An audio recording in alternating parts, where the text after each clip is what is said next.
Ama naming nasa langit, sambahin nawa ang iyong pangalan. Dumating nawa ang iyong kaharian. Masunod nawa ang iyong kalooban dito sa lupa tulad ng sa langit. Bigyan mo kami ng aming pagkain sa araw-araw. Patawarin mo kami sa aming mga kasalanan tulad ng pagpapatawad namin sa mga nagkakasala sa amin. At huwag mo kaming hayaang matukso, kundi iligtas mo kami sa masama. Sapagkat iyo ang kaharian, ang kapangyarihan, ang kaluwalhatian, magpakilanman. Amen. So tayo po'y makaupo at pag-usapan po natin ang panalangin ito na sa konteksto po ng chapter 6 ay maraming tagubilin ang Panginoon patungkol po sa pamumuhay Kristiyano. Sa pamumuhay Kristiyano ay binanggit ng Panginoon ang mga, actually ito rin yung aking message, karugtong na message nung nakaraan, di ba? Kung tatandaan sa chapter 16 po tayo. So, may mga bahagi po na itinuro ang Panginoon dito. Paano nga ba makikita ang tunay na Kristiyano? Ito po ay sa pamagitan ba ng kanyang pagiging prayerful? Kundi makikita natin, sabi diyan, tinuro niya ang tungkol sa paglilimos. Kung kayo daw ay maglilimos, kung maaari lang, wag nang ipaalam kanino man. Kung ano yung ginagawa ng kanang kamay, wag nang malaman ni kaliwa. Parang ganon. Tapos, nagturo din siya, ito nga, yung tungkol sa pananalangin. No? At naandoon yung secrecy in prayer. Sa usapin po ng panalangin, sa haba na rin natin na nasa loob ng iglesia, i-define na mabuti ang panalangin. Binigyan ng pagpapaliwanag, pagpapakahulugan, at minsan ay sa dami ng ating pagkakaalam at pagpapakahulugan, yung essence hindi naman natin talaga maintindihan. So, sabi ng mga alagad, turuan nyo nga po kaming manalangin. It doesn't mean that these disciples didn't know how to pray. They do know how to pray, pero ang prayer po nila ay yung traditional prayer. Kaya sabi ng Panginoon, kung kayo mananalangin, huwag na kayong gumamit ang napakadaming salita. No? Be specific. No? Sabi ng Panginoon. No? Kasama na rin doon sa secrecy na pumunta ka sa room at doon ka manalangin sa Ama. Pero itong prayer na to, maliit na bata ka pa, itinuturo na sa mga relihiyong Kristiyano o particular sa Catholic, pinamemorize po ito sa mga bata. And memorize, marami naka-memorize, pero ano nga ba yung essence? Bakit natin ito minimension or sinasambit? And nung binasa ko po ito, nilagay ko po talaga yung prayer ko sa prayer na to. At pagsabing Ama sa langit, ibig sabihin, ano ba ang meron sa akin? Bakit ako tatawag ng Ama?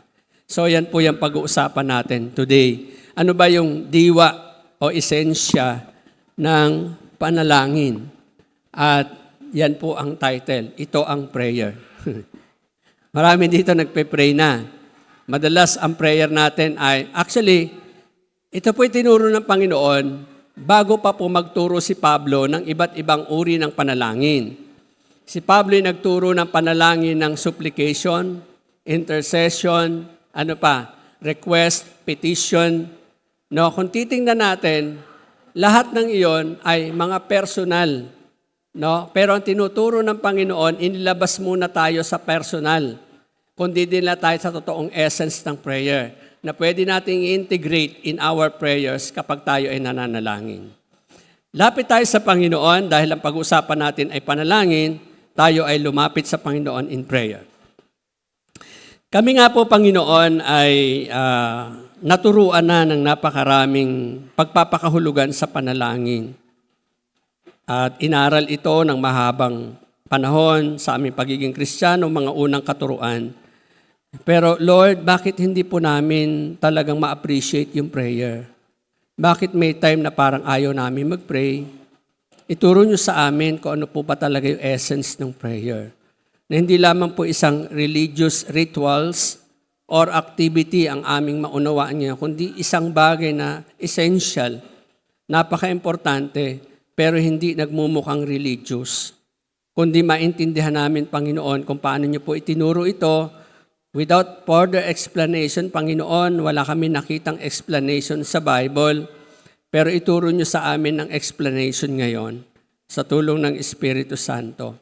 At kung paano po ito naunawaan ng mga alagad nung muli nilang pag-aralan ang iyong katuruan, ay siya naming maunawaan sa umagang ito.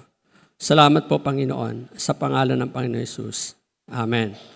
So, makikita natin, ang sabi ng Panginoon, yan, ganito kayo manalangin. So, ibig sabihin, yung word na ganito, meron na tayo talagang ginagawa at may sariling pattern. Tama. Kasi nagseset ang Panginoon ng panibagong pattern. O sabihin nating standards. Kasi meron na tayong kinasanayang standards. Ang una ay hypocritical prayer. Yung panalangin ng mga hypocrites, binanggit niya yan. Na nananalangin sila, na nakatayo, para mapansin ng mga tao na siya'y napaka-prayerful. Sabi ng Panginoon, nakuha na niya ang kanyang reward. Wala na siya makukuha reward. Sa halip, magpunta kayo sa room, mag-pray kayo, makipag-usap kayo sa Ama na walang ibang nakakakita. Pangalawang pattern ng prayer natin, yung paulit-ulit na panalangin. Meron po tayong tinatawag na panalangin na ganito, pahingi noon. Sinisimulan ang prayer instead of Panginoon, pahingi noon. Puro hingi, puro request, puro petitions. So lahat nakasentro sa sarili. That is the pattern na kinasanayan ng ating panalangin. Panalangin na lagi ang ating ang sentro ay yung sarili natin, yung hingiin natin. Yung ating prestige, yung ating parangal, yung ating request, yung ating hinihingi sa Panginoon. Kaya sabi niya, ganito kayo manalangin. Ayan.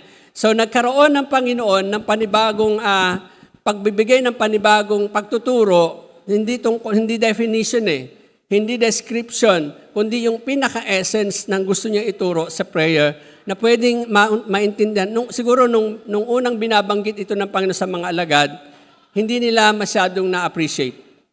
Maaaring minemorize lang din nila. But when they were Spirit-led, pinangunahan na sila ng Spirit, binuksan na yung mind nila for a clearer understanding of the Lord's Prayer. Hindi naman talaga Lord's Prayer ito, Disciples' Prayer, na tinuro ng Panginoon para sa kanila. At sinimulan niya ito sa salitang Ama. Ayan. Ama namin, sumasalangit ka. Iba't iba ang translation ng nabasa ko, sa English ay hallowed be your name. Nung tiningnan po ang meaning ng word na English term na hallowed, ito po ay parang separated.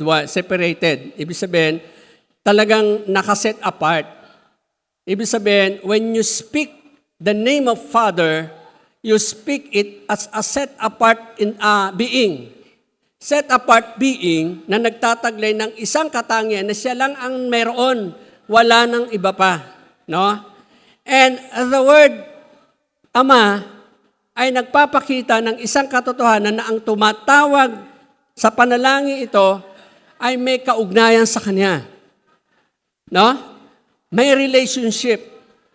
Mayroong relationship na in-establish at ang nag-establish ito ay ang Panginoong Hesukristo. That's why He began to teach this prayer in the word Father. Because He and the Father has relationship, and anyone who will call on His name be related to the Father as well. Kaya nga, Ama naming nasa langit. Yan. So, yung langit, mahirap i-explain kasi marami yan. Pero ang dan ay parang isang place of God's residentials. A place of God's residency na hindi pwedeng puntahan ng mga tao. At ang pwede lang makapunta siguro dyan, yung makakatawag sa Kanya ng Ama. At ang sabi naman ng Panginoon, I am the way, the truth, and the life. No one comes to the Father except through me. So, yan po ang sabi niya. Ngayon, in this connection, meron pong sinabi si Apostol Pablo sa mga taga-Galacia. Chapter 4, verse 6 ng MBB Tagalog. At dahil kayo'y mga anak ng Diyos, isinugo niya ang Espiritu ng kanyang anak sa ating mga puso na tumatawag sa Diyos ng Ama, Ama ko. Pansinin ninyo, it is the Holy Spirit in us calling Father, Abba Father. It is not us. Kasi ang nagbigay sa atin ng dahilan para maging anak tayo ay yung ating yung rebirth natin. Yung pagkapanganak natin sa Espiritu. That Jesus said, unless you are born again, unless you are born of the Spirit, you cannot enter the kingdom of God. So it is the Holy Spirit that gives us the right to call our Father, Father, our God, Father. At ang sabi diyan ni Apostol Pablo, dahil kayo'y mga anak ng Diyos, isinugo niya ang Espiritu na kanyang anak. So yan po. At sinabi rin niya po ito sa verse 7 ng the same chapter. Sabi ni Paul, ginawa na kayo ng Diyos na ang mga anak. It is the work of God. We become His children. It is not our work that we become His children. It is the work of God the Father sending His Son para i-reconcile yung relationship ng mga tao sa Diyos at ang mga tao ay magkaroon ng karapatang maging anak ng Diyos. John 1:12 says, no? Sabi ng John 1:12, sa sino mang sumampalataya at tumanggap sa Kanya ay binibigyan ng karapatang maging anak ng Diyos. So ginawa na kayo ng Diyos na mga anak.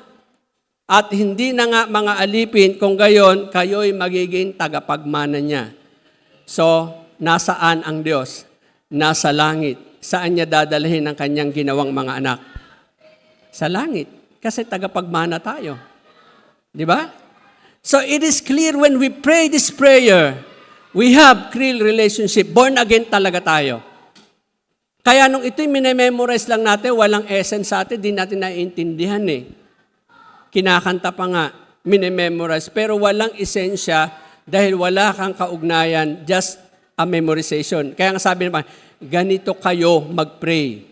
Huwag na yung babbling, huwag na yung paulit-ulit, huwag na yung recitation. Kundi unawain nyo ang bawat praise sa inyong nire-recite na prayer na to. And this is essential. Ginawa kayo ng Diyos sa mga anak. It is God's initiative. God's work para maging anak niya tayo. So we, through the Holy Spirit, can call the Father, Abba Father. At sa Roma chapter 8, verse 14, sinabi din ito ni Apostol Pablo.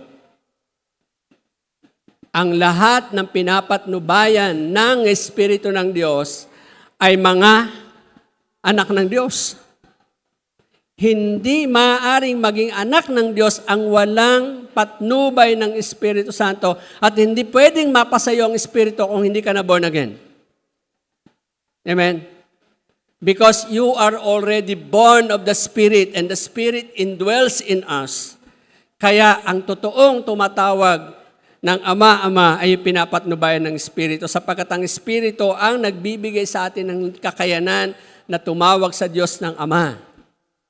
And sabi ni John, the Spirit testify in our spirit that we belong to God. Nakalimutan ko yung verse Chapter 6 ba yun? Ang Espiritu ang nagpapatotoo sa ating mga espiritu na tayo nga'y anak ng Diyos. And Apostle Paul is clear. Sino nagsabi nung salitang yon? Si John, hindi si Pablo. Pero bakit niya nasabi yan? Kasi nararanasan niya. He is experiencing the presence of the Holy Spirit in his life. Kaya whenever he prays, it is clear na pinapanalangin niya, Ama naming sumasalangit. We have to be clear on that. And then, kasunod po dito, sabi dito, sambahin nawa ang iyong pangalan. Alam natin, worship is pagbibigay ng worth, highest regard sa Diyos. Pero sino ba yung binibigyan natin ng highest regard? Sino ba yung Ama? Ano ba ang kanyang pangalan? Di ba? Sa bagong tipan, malinaw, Jesus, the name Jesus, Yeshua, God our Savior. Pero doon sa matandang tipan, nagpakilala ang Diyos ng ako'y si ako nga. Noong si Moses po ay nandoon sa bundok, kinausap siya ng Diyos, at ang sabi niya, paano po kayo ipapakilala sa mga tao? Sabihin mo sa mga taong, ako'y si ako nga. I am who I am. At ang Hebrew name na ginagamit nila madalas Yahweh, na ang daming names of God sa Old Testament.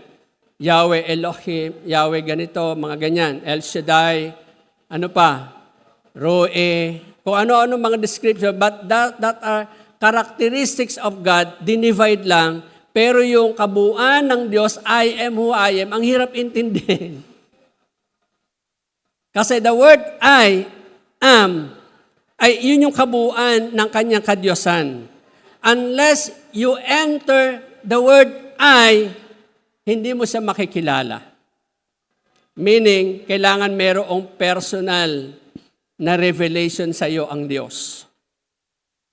Di ba ang ginagamit nating na term na I, ano yan? First person. So, ang ibig sabihin, ako mismo yung nakikipag-usap sa iyo. Tama. So, ang nais ng Panginoon, ipakilala niya kanyang sarili. At yun ang ipinakilala niya. I am who I am. At sabi doon, at ito ang pangalang itatawag nila sa akin magpakailanman. The name, this name, yung itatawag sa akin forever. Magpakailanman. Hindi yan mababago. And when Jesus said, I am the bread of life, yan yung ibig sabihin niyan. I am the good shepherd. No? I am the life and the resurrection. I am the way, the truth, and the life. Lahat yon ay nakakonek doon sa word na pangalang itatawag magpakailanman. Kaya kapag tayo po ay nananalangin at tumatawag tayo ng Ama, we are always and lagi din kasama doon yung pag-honor at pagsamba sa kanyang pangalan.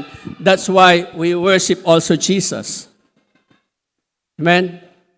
Sinasamba natin ang Panginoong Jesus sapagkat siya din ay si ako nga. Yung word na I am who I am is the Godhead. The three person in one God. Revealing in each person doon sa buhay ng mga tao. At the word, I am who I am, tiningnan ko po yan, wala makapagpaliwanag eh. Wala makapagpaliwanag. So, sabi ko, Lord, ano ba ibig sabihin? So, God's name speaks up His identity. At ang identity ng Panginoon, yun yung hallowed be your name. The only person who has that kind of identity, nothing in this world can compare to Him. Nothing in this world can be compared or nothing in this world na pwede ma-explain completely ang identity ng Diyos. Sapagkat ito ay hindi kayang ipaliwanag ng sangkatauhan. His character, diyan napapasok yon. Yahweh El Shaddai, Roe, yung healer. Ano ba yung healer? Yan. Tapos may banner pa. Ang dami. Names of God, ang dami. Lahat po yan tumutukoy sa kanyang character. And His actions. First action of God, He created all things beautiful. Very good. Yung tao nung likha niya, very good.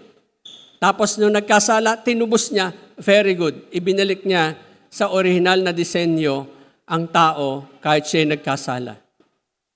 Through the Lord Jesus Christ. Yan. So, ito po.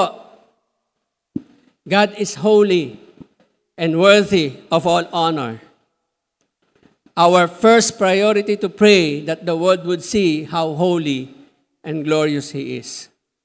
Kaya, pag binimension nyo, Ama naming sumasalangit ka, sambahin ang ngalan mo. Do you really comprehend on it? Why? Yes, because it is the Holy Spirit will enable us to know and understand the meaning of the word or the praise, our Father in heaven, now hallowed be your name. Tapos, sinundan niya nito. Sabi diyan, dumating nawa ang iyong kaharian. No? Saan? So, yung sabing dumating nawa, may mga translation na ang sabi ay maghari ka sa amin. Maghari ka sa amin. So, may dalawang pagpapaliwanag sa translations. Yung isa is expectant, yung isa is really a prayer to take the rule in our lives. Make me as your servant. You, my King. You, my God. That's why, ang kinuha kong translation ay ito, maghari ka. Mas gusto ko to. Mas maganda siya kaysa doon dumating nawa ang iyong kaharian. This is a prayer that allowing yourself ito, kusang pagsusuko ng iyong sarili sa kanyang paghahari. That's why when we say, your kingdom come, then ibig sabihin, Lord, I allow myself to be ruled by your authority, to be ruled by your power, to be under your kingdom's rule. At ang kingdom's rule, Matthew 5, 6, 7, basahin natin. Andyan po yun. Tungkol sa prayer, tungkol sa fasting, tungkol sa pagbibigay, tungkol sa paghatol, tungkol sa lahat ng naisin ng Panginoon. Di ba sabi natin, noong nakaraang Sunday, ano yung message? Sino nakaalala ng Thessalonians? Sino nakaalala? Isasabi sa Thessalonians, ganito kayo dapat mamumuhay. Mamuhay kayo ng mapayapa. Di ba? Natatandaan nyo na. Mind your own business. Work with your hands. Yan ang sinabi ni Apostle Paul. So, kung tayo pinaghaharian ng Diyos, we are living in quiet life, at peace with men. Ginagawa natin, pinagbubuti natin ang buhay natin, ginagawa natin excellent ang buhay natin, at lalo na ang ating mga actions. That even the smallest thing na ginagawa natin, kahit paghuhugas ng pinggan, we are washing dishes to worship God.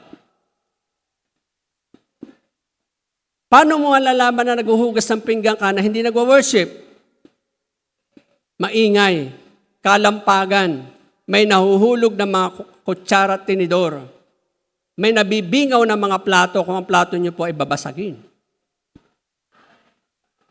Pero kapag tahimik na tahimik at umaawit ng papuri, aba naghuhugas ng pinggan at buong galak niyang ginagawa yon, you are also praying. You are also worshiping God. That is, you are ruled by God. Kaya when you pray, maghari ka nawa, makikita dapat sa kinikilos natin. Huwag natin i-recite lang. We are always reciting this pero hindi natin inaalaw na maghari si Jesus sa buhay natin. Kaya nga, kusang pagsusuko ng sarili sa kanyang at masunod ang iyong kalooban dito sa lupa. What was the will of God here on earth? The will of God here on earth is to make Jesus known to the world. Amen? Are we participating in the gospel proclamation? Are we becoming the light and salt of the earth? Because sabi ng Panginoon, kung kayo namumunga ng sagana, na pararangalan ang Diyos dito sa lupa. And that is the will of God. Love the Lord your God with all your heart, with all your soul, with all your mind, with all your strength. And love your neighbor as you love yourself. That is the will of God. Hindi yung napaka-expert mo in prayer, ang galing-galing mo magsalita ng mga panalangin, pero pagdating sa relationship sa tao, sira. Kaya nga sabi nun, ganito kayo mag-pray. Tanggalin niyo ang old pattern, tanggalin niyo ang old principles, tanggalin niyo ang old system. This is how you should pray. Clear, correct, right relationship with God. Pangalawa, right purposes of God. Let your kingdom come here on earth as it is in heaven. Kasi sa langit, God is honored. God is worshipped. God is God. Kaya yun po. At yun na rin po yung sa kalangitan. Tulad daw ng nasa langit. Yan. At sinunod niya ito.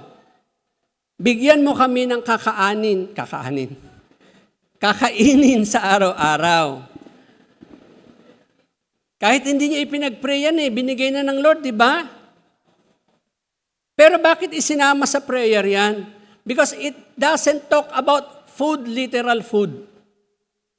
We are in need of many things. Spiritual priority yan. Ang dami po nating kailangan. Kaya nga, sabi ni Apostol Pablo, sabi niya, ay ito pala yung observation ko lang, no? Ito yung dalangin. Pagkalooban kami, araw-araw ang pangangailangan, walang laan para sa bukas. Naniniwala ba kayo dyan? Na ang pangangailangan natin ay daily? Because we do not know what was in tomorrow. Tama. Kaya nga, ang ituro niya ay, kung ano yung kailangan mo today, pray for it. Kailangan mo ng wisdom, pray for it. Kailangan mo ng guidance, pray for it. Kailangan mo ng ganito, pray for it. Because you live in a day-to-day life. Ako po, sobrang nalungkot doon sa balita na napakita natin paulit-ulit na pinakita doon sa Facebook, yung sa SCTEX. Mga bata po ang sakay nung van. Pupunta po sila sa camp, children's camp. Kasama ang, Seventh-day Adventist. So pupunta sila doon, traveling, nandoon sila sa na maaaring nagkakantahan pa sila, kasi may picture sila, ang saya-saya, habang sila, tapos biglang, suddenly, wala nang kamalay-malay ang lahat. Pati yung mag-anak na pupunta sa Baguio, na may maliit na batang 2 taon na walang bigla ng magulang. We cannot tell tomorrow. Pero what is important is today. Ask the Lord what you need today. Because siya ang bahala sa bukas. He was there. Bago pa dumating ang future, He was already there. Because He is eternal God. He knows it. Di ba?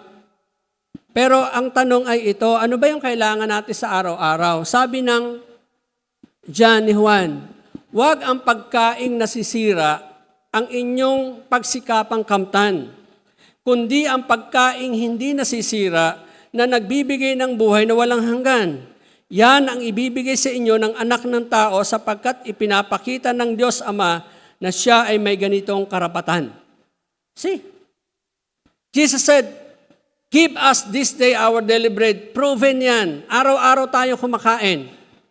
Sino rito hindi kumakain araw-araw? O kahit 2 araw lang hindi nakakain? Wala, di ba? Sapat palagi ang kakainin natin sa isang araw. Pero ano ba talaga ang diwa ng prayer na give us this day our daily bread? Sabi ng Panginoon, hindi lang tayo nabubuhay sa tinapay. Nabubuhay din tayo sa salita ng Diyos na namumutawi sa kanyang mga labi. Nang ibig sabihin, ang essence ng prayer na to is not only talking about material food, literal food. Dahil andyan na yan, given ng Panginoon yan. Sabi niya, seek first His kingdom and His righteousness. All these things will be added. And added na po yan sa buhay natin. Yung seeking first, yun po yung sinasabi doon, daily bread. Matthew 6:33 po ang ibig sabihin ng daily bread. Every day, let us seek God first and His righteousness. Live everyday life as a light in the world. Live every day as a salt in the world. Kaya pag nag-pray tayo, give us this day, handa ka ba? natanggapin yung blessing na bread na yan? Di ba? At ibibigay yan ng Panginoon. Kaya nga, ibibigay yan. Sabi diyan, huwag daw ang pagkaing nasisira ang inyong pagsikapang kamtan, kundi ang pagkaing hindi nasisira. And he continues in prayer, sabi niya, Jesus said, patawarin mo kami sa aming mga kasalanan. Ayan na. This is now relating na sa iba. Tingnan nyo, may nakita ba kayong request dyan maliban doon sa give us this day our daily bread? Wala. Lord, bigyan mo kami ng ganito sapagkat proven na yan, ibibigay ng Lord dyan.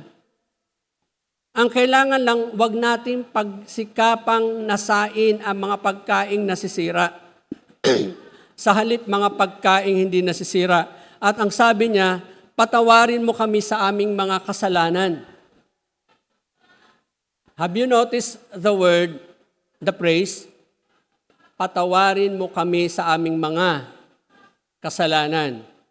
It is true na walang taong hindi nagkakasala. John 1, 1 John chapter 1 verse 8. Kung sinasabi daw ng isang tao na siya walang kasalanan, wala sa kanya ang katotohanan. At siya ay nagsisinungaling. Sa verse 10, ganun din. Kung sinasabi mong ikay walang kasalanan, ginagawa mong sinungaling ang Diyos. Kailan ba nagsinungaling ang Diyos? At ang sabi ng Panginoon, all have sinned and fall short for the glory of God. Pero dahil kay Kristo, may verse 8, ay verse 9, tama ba? 8, 9. 9, may verse 9. That if we confess our sins, He is faithful and just to forgive us and cleanse us from all unrighteousness. Pero bago natin gawin yan, anong sabi ng Panginoon ni Pablo? Sa halip, maging mabait kayo at maawain sa isa't isa, magpatawaran tulad ng pagpapatawad sa inyo ng Diyos sa pamamagitan ni Kristo.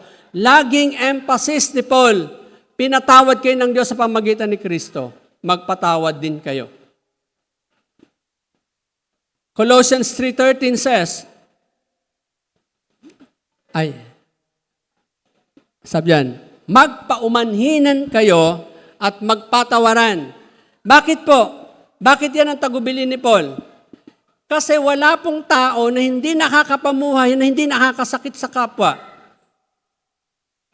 Kahit po hindi mo sinasadya. Minsan kumikilos ka ng tama, hindi nila nagugustuhan, nasasaktan sila. Ginagawa mo ang mabuti, na hindi nila nagugustuhan, nasasaktan sila. Ay di lalo na kung masama ang ginagawa natin. Kaya lagi niya sinasabi, magpatawaran kayo sapagkat totoo na hindi tayo makakaiwas sa isang araw na hindi tayo nasasaktan at hindi tayo nakakasakit sa iba. Ang salita natin lalo na, para yung mga palaso at mga matatalim na mga na ang hirap, sugat na sugat ka talaga pag tinamaan ka ng mga matatalim na salita. Kaya sabi ng Panginoon, bago ka magsalita, pag-isipan mo muna. Dahil mahirap nang bawiin ang salitang naibigkas na. Sumugat na sa puso. Kaya nga si Pablo nagbilin, ingatan ng dila. Alam niyo po ba ang dila niyo, pag tinignan sa salamin, kahit di niyo pagalawin, kusang gumagalaw. Wala pang sasabihin, gusto nang magsalita. Kaya anong maganda, kagatin nyo. Stop. Para wala siyang pagkilos. Pigil. No? Kung may hinanakit kayo sa pinatawad ng Panginoon, kaya't magpatawad din kayo. Pinatawad kayo ng Panginoon. Kaya magpatawad din kayo. Kaya ang kasunod doon, forgive us our debts as we forgiving our debtors. Yung prayer mo, patawarin kami, ang ibig sabihin niyan, handa ka nang magpatawad. Hello? So when you utter the praise, patawarin mo kami sa aming kasalanan, ang logic niyan ay already forgiven yung nagkakasala sa akin. Pinatawad ko na ang nagkasala sa akin. Bago mo pasambitin ito. Kasi ang kasunod na sabi diyan ay gaya ng pagpapatawad ninyo sa akin. So, halip at ito pa. Ay, ano ba yan? Ayan. Sabi diyan, huwag mo kaming hayaang matukso.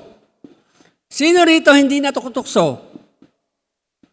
O natutukso magtaas yan ng kamay? Wala. Kasi lahat tayo natutukso. Pero ang prayer niya, huwag mo kaming hayaang matukso. Ano sa English yon? Ano nga? Sige, memorize ba natin yan sa English? Our Father who art in heaven, hallowed be your name. Your kingdom come, your will be done on earth. Give us this day our daily bread and forgive us our debt as we forgive. Lead us not into temptation. Kailan ba tayo ililid ng Panginoon?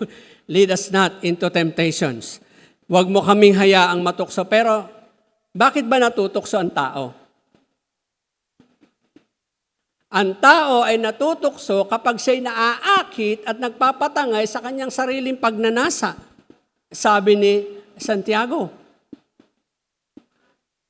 So, kung ang ating pagnanasa ay kay Kristo, wala nang iba pang may offer ang kaaway. Hello? Kasi si Jesus ay sapat na. Di ba yung kinakanta natin? Siya'y sapat na at higit pa. Ano pa yung offer niya? Pero kung wala si Jesus, maghahangad pa tayo. At matutokso pa tayo, at matutokso pa tayo, sapagkat ang sarili natin pagnanasa ang nasusunod. Kaya nga sabi niya, ano yung unang kasunod na prayer? Maghari ka nawa sa akin, para hindi ako matukso. Hello? The first prayer is, your kingdom come. Sa Tagalog, maghari ka sa akin, sa amin. Pag naghahari sa sayo, hindi na sariling pagnanasa ang hangarin natin. Kasi we are already submitting our desires to God. Ang desires ng Panginoon, maging banal at walang kapintasan tayo. At sabi pa ni Santiago sa verse 15, at ang pagnanasa, kapag natanim sa puso, nagbubunga ng kasalanan. Hindi pa po kasalanan ang natutokso ka. Ay, tinutokso pala. Pag natukso ka na, kasi pumasok na po yun sa puso at nagbunga na ng kasalanan. Sabi ni Martin Luther, hindi mo raw mapipigilan ang ibon na lilipad-lipad sa ulunan mo. Kahit ganunin mo yan, kung gusto niya na andyan, pero pag nagkapugad na yan sa bumbunan mo, kasalanan mo na. Ganon din daw ang kasalanan, ang tukso. Kaya hindi pwedeng, tukso, layuan mo ako kay rami ng winasak na tahanan. Hindi ka lalayuan ng tukso. Gusto nga niya nakadikit sa atin eh. Tayo ang lalayo sa tukso. Paano? Let the kingdom of God rule in our lives. Matthew 6:33, seek first the kingdom of God and His righteousness. At nagbubunga naman ng kamatayan pag nasa hustong gulang. Ano kaya hustong gulang ng kasalanan? Bakit may hustong gulang dyan? O baby pa pala yun. Yung tukso, conception. Yung kasalanan, nanganak na. Nung lumaki na, ang tigas na ng ulo. Kaya napapahamak na. Peso 6:1. Ibig lang ganun, no? Mga anak, sundin niyo. Parang ganon. And, kundi iligtas mo kami sa masama.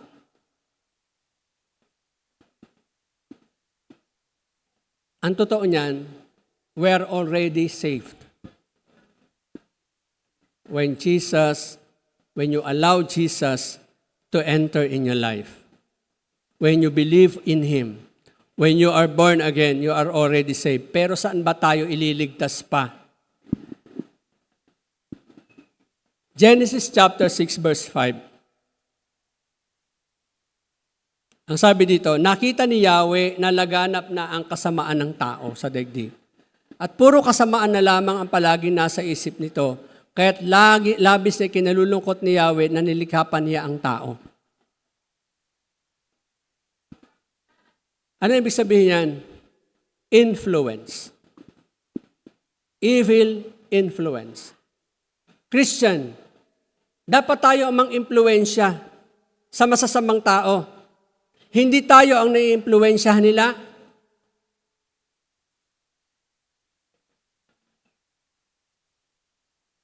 Kaya sabi ng Panginoon, maging asin kayo. Walang matinong tao na naglalagay ng ilaw sa ilalim ng takalan. Sa halip inilalagay ito sa ibabaw, sa talagang lagayan niya. Saan tayo nilagay ng Panginoon? Sa daigdig na puno-puno ng kasamaan, ng pagkakasala. Tapos tayo dapat ang maging ilaw, na hindi tayo magiging katulad nila sa ating mga ginagawa. Doon tayo mailalayo sa kasamaan kapag hindi tayo nai-impluwensyahan nito. Alam niyo, sabi ng Panginoon, sa mga huling araw, ang masama ay lalong magpapakasama at ang mabuti lalo namang magpapakabuti. We are on the side of what? Of good. Because God in us is good. Kaya mabuhay tayong mabuti. Kaya bakit ano yung katotohanan sa prayer na to? Nang sabi ay wag niyo kami hayaang matukso at ilayo sa masama, sapagkat ito yung katotohanan. Iyo ang kaharian. I am yours, Lord Jesus Christ. You have called me to be in your kingdom. You have saved me. You have renewed me. You have reconciled me to the Father. And now I can call the Father, Abba, Father. Ang kapangyarihan, Jesus said, all authority has been given to me. Ibinigay ng Ama ang lahat ng kapamahalaan sa anak. At dahil tayo ay kay Kristo, sakop tayo ng kanyang kapangyarihan. Kaya hindi tayo pwedeng manatili sa pagkakatukso na mag-conceive palagi ang tukso at manganganak ito ng kasalanan hanggang sa tayo mamamatay. Alam niyo si Paul, ang talim ng pangungusap niya o sulat niya sa mga taga-Korinto, ang sabi niya, hindi ko masabi ito ng harapan sa inyo, kaya isusulat ko. Merong isang kapatid dyan sa church, namumuhay sa kasalanan na ayaw niyang pagsisihan. Kinakasama niya ang kanyang ganyan, sabi niya, na dapat hindi sana, sa halip na magsisisi, pinagmamalaki pa niya ang kanyang kasalanan. Ibigay niyo ang katawan niya kay Satanas para maligtas na siya. Grabe yung word ni Paul. Basahin niyo sa Korinto, chapter 5, verse Corinthians. Ganon. Bakit? Hindi niya nire-recognize that he is under the rule of God. Hindi nire-recognize ang kapangyarihan ni Kristo. At dahil doon, walang mayahatid na kaluwalhatian. That's why sabi niya, sa iyo ang kaharian, ang kapangyarihan, ang kaluwalhatian, magpakailanman. Amen. Doon natatapos ang prayer. See? Now, when I pray this prayer, talagang merong itinuturo ang Panginoon sa akin. Hindi memorize. Iniisa ka sa Ama namin sumasalangit ka. Lord, ginawa niyo po akong anak dahil ganito. Sinasamahan ko ganun. Sinasamahan ko ng mga katotohanan sa Biblia. Sinasamahan ko ng isang paniniwala na kaya ako'y naging anak ninyo dahil kay Jesucristo na inyong bugtong na anak. Tapos, when I pray, your kingdom come, here is my life. Here I am. Send me. To proclaim the gospel. To live the kind of life that you want me to live. It's prayer.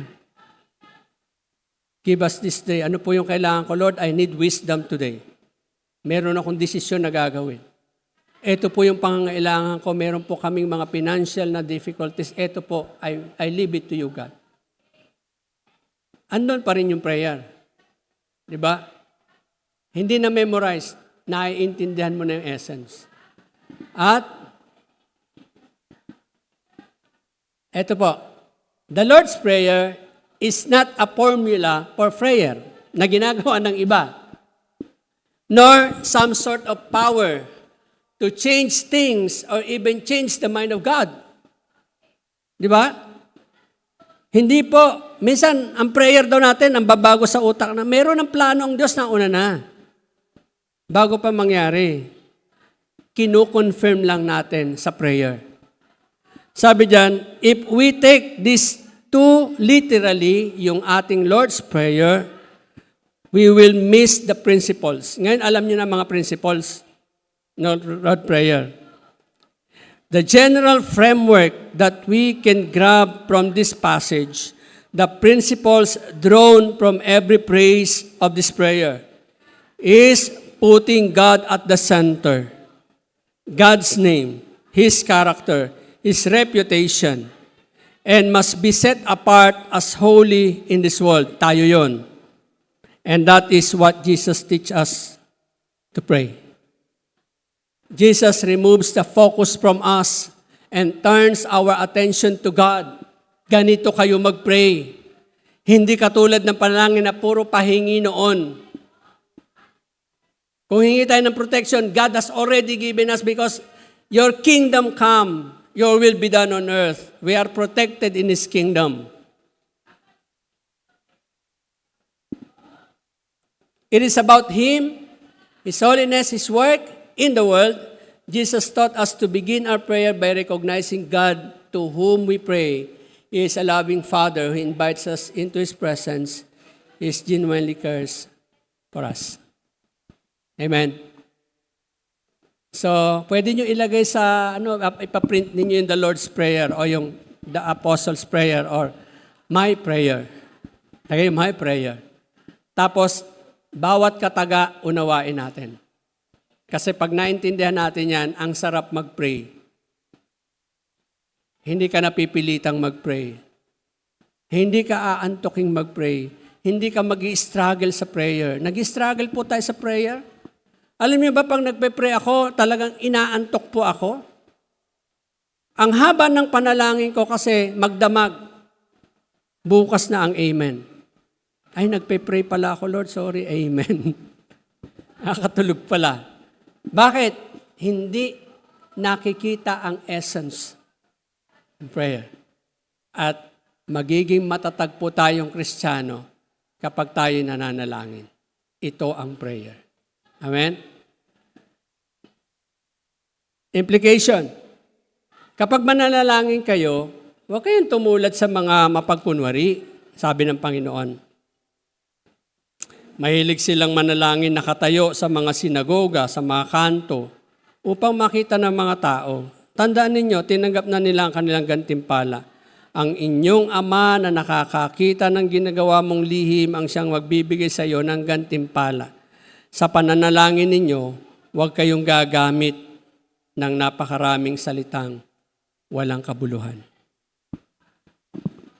Kaya pag ginamit natin, in-utter natin ng the Lord's Prayer, I believe alam nyo na kung bakit natin kailangan ipanalangin siya. Amen? Nag-notes ba kayo? Mamaya nakalimutan nyo na yan. Di ba, hingin nyo sa akin yung send natin yung PowerPoint to remind us. At may video pa tayo. Ayan. So panoorin nyo, yung iba naman nagla-like lang, nagsishare, pero di tinatapos yung video. Lalo na yung mga hindi naka-attend sa worship. Huwag lang kayong magla-like, huwag lang mag-share, tapusin nyo muna, bago nyo i-like, bago i-share. Sayang naman, di ba? So, kaya mga kapatid, ito ang prayer. Sabi ni Jesus, ganito kayo manalangin. Ama namin, sumasalangit ka. Sambitin nga natin sabay-sabay. Ano gusto nyo? English, Tagalog? Tagalog. Ama namin, sumasalangit ka. Sambahin nawa ang iyong pangalan. Maghari ka dito sa lupa, gaya ng nasa langit. Bigyan nyo kami ng aming kakanin sa araw-araw. At patawarin nyo kami sa aming mga pagkakasala, gaya ng pagpapatawad namin sa nagkakasala sa amin. Ilayo nyo kami sa tukso, sa masama, no? Sapagkat sa iyo ang kapangyarihan, Ano yan? Sapagkat sa iyo, ano yan? Balikan natin. Yan. Pag-memorize lang talaga, no? Ayan, sapagkat iyo ang kaharian, ang kapangyarihan, ang kaluwalhatian, magpakailanman. Amen. Panginoon, teach this prayer to us in a very significant understanding. Yung magkaroon po talaga kami ng tamang comprehension in every praise of this prayer. Sapagkat alam namin ito po yung itinuro niyo sa alagad. At ito rin po yung dapat namin ipanalangin sa araw-araw. Lord, mabuti po kayo sapagkat tinuturo niyo sa amin ang mga ito. Salamat po at ipinagkakatiwala ko po ng lubos sa inyo ang kapahayagan ng mga salitang ito. Sa pangalan ng Panginoon Jesus.